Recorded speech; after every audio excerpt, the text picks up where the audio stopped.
Assalamualaikum warahmatullahi wabarakatuh.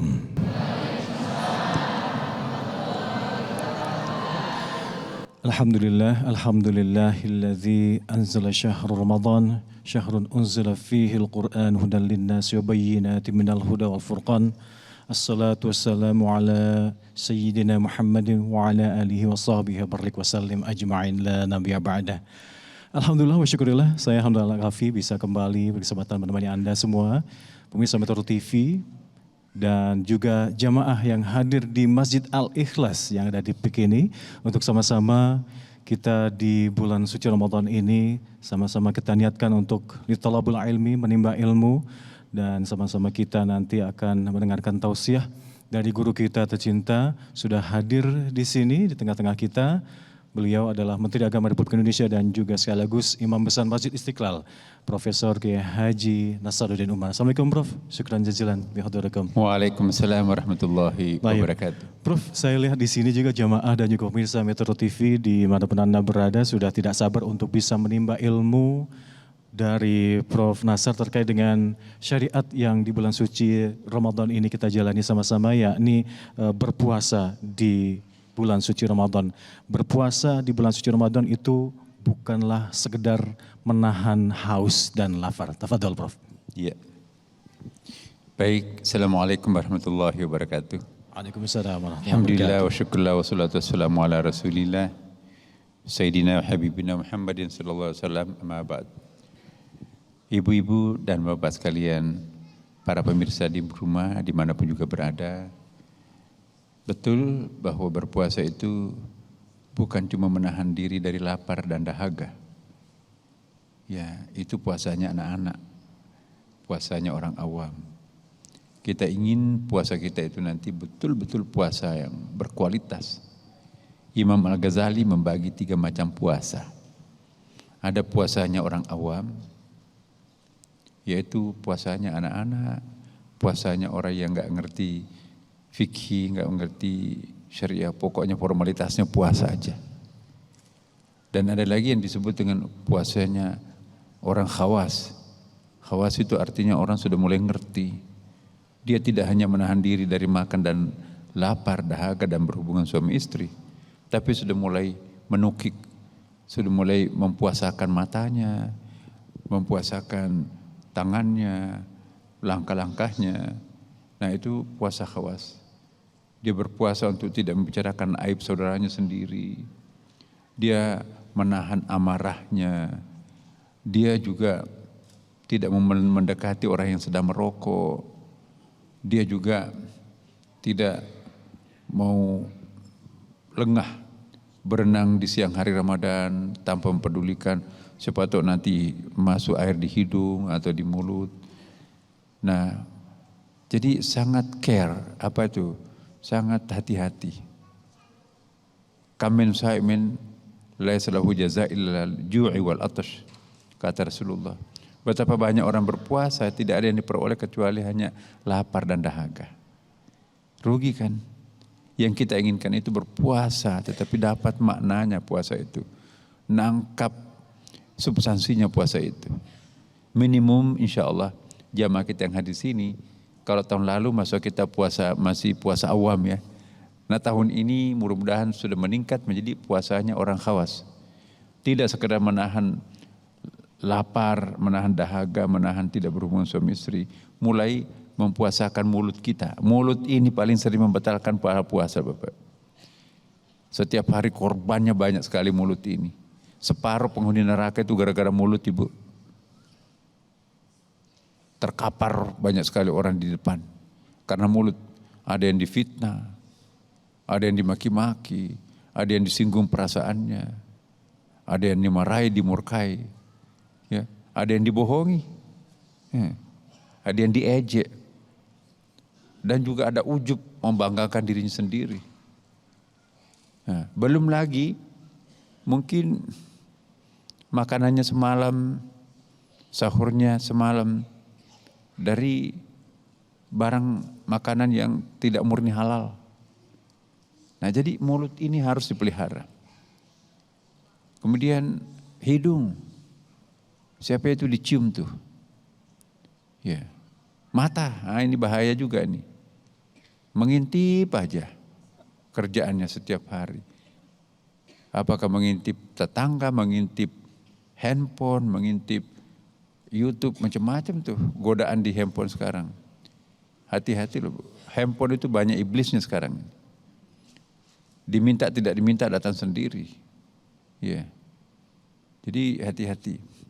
Mata ini harus berpuasa, telinga juga harus berpuasa. Ngerumpi terus. Ya. Ngabuburit. Apa bahasa Sunda itu, ngabuburit itu kan datang ke pinggir jalan, nonton orang balapan sambil menunggu waktu buka puasa. Pergi ke pantai sambil menunggu waktu buka puasa. Bukan begitu caranya ngabuburit itu. Ya, melihat paha, melihat aurat di situ. Itu bukan ngabuburit seperti itu.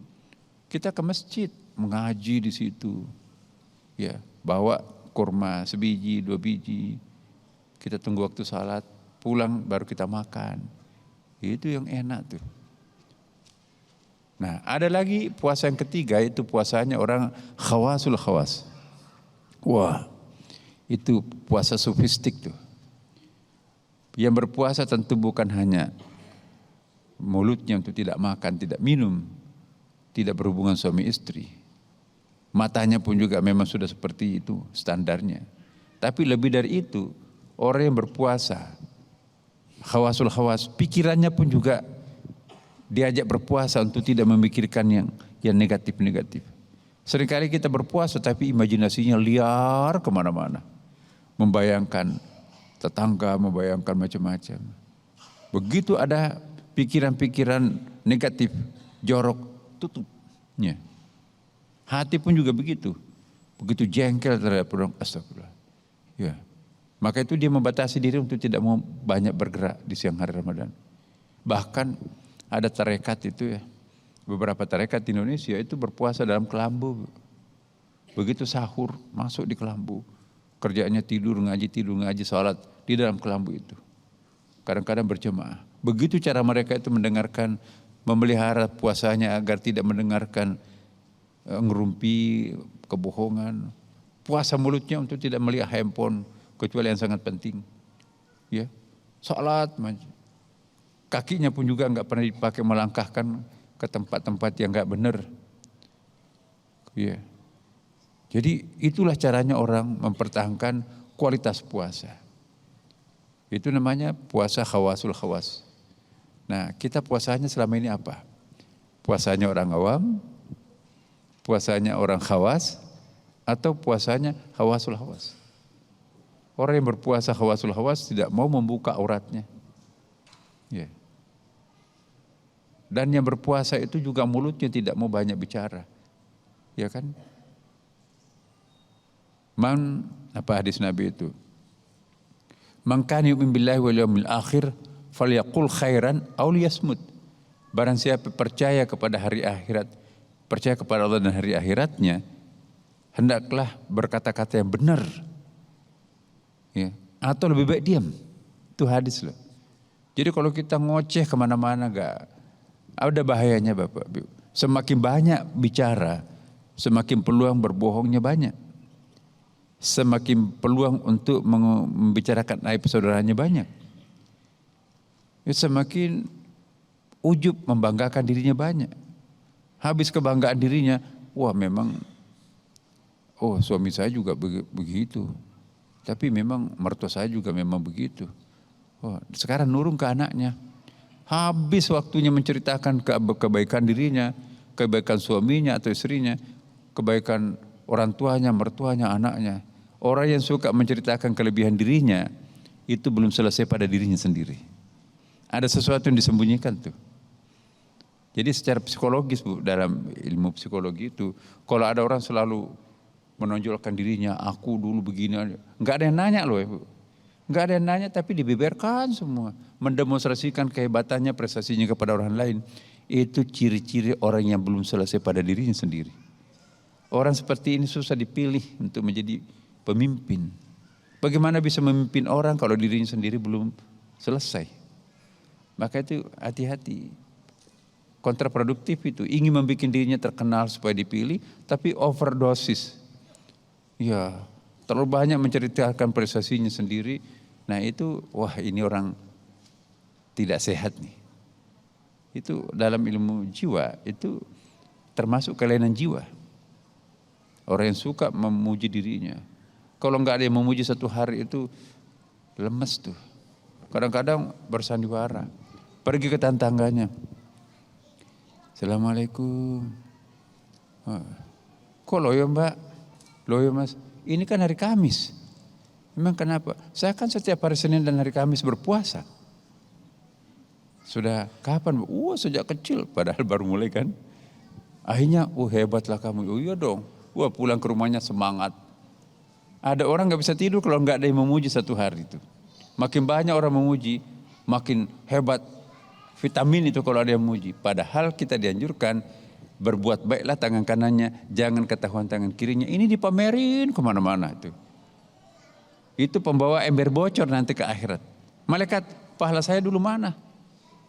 Ini kamu bawa ember bocor. Maksudnya ketika Anda dipuji, lehermu naik, kamu sudah ngambil pahalanya. Jangan tunggu pahala di akhirat lagi. Hati-hati bu. Ya namanya amal, makin disembunyikan makin utuh pahalanya nanti di akhirat. Makin dipamerkan, makin habis pahalanya nanti di akhirat. Itu kan ria. Ria itu seperti membersihkan kotoran di atas batu karena air hujan. Saya mohon kepada kita semua, lewatilah masa-masa pujian itu. Lewati. Hidup ini harus mampu melewati pujian. Ya. Apa artinya kita populer di bumi, selebriti di bumi, nggak ada yang kenal kita di langit. Jadilah selebriti langit. Nggak ada yang kenal di bumi tapi selebriti langit. Semua malaikat kenal, oh iya itu rajin salat tahajud, salat duha. Oh itu selalu ngaji. Oh itu rajin beribadah tapi nggak mau diketahui oleh orang lain, tapi Tuhan tahu, malaikat semuanya tahu kan. Wa ma yalfidu min qaulin illa ladaihi raqibun atid. Semua diketahui oleh malaikat. Saya kira gitu. Masya Allah. Semoga ini bisa menjadi pengingat untuk kita semua agar kita selalu beribadah berlomba-lomba dalam kebaikan dan kita menjadi selebriti langit, tidak hanya dikenal di dunia namun sayang tidak dikenal di langit. Na'udzubillah summa na'udzubillah. Itu pengingat bagi kita semua. Prof, syukuran jazilan. Dan pemirsa Hasanah Metro TV, kami akan kembali untuk Anda usai jeda berikut. Tetap bersama kami.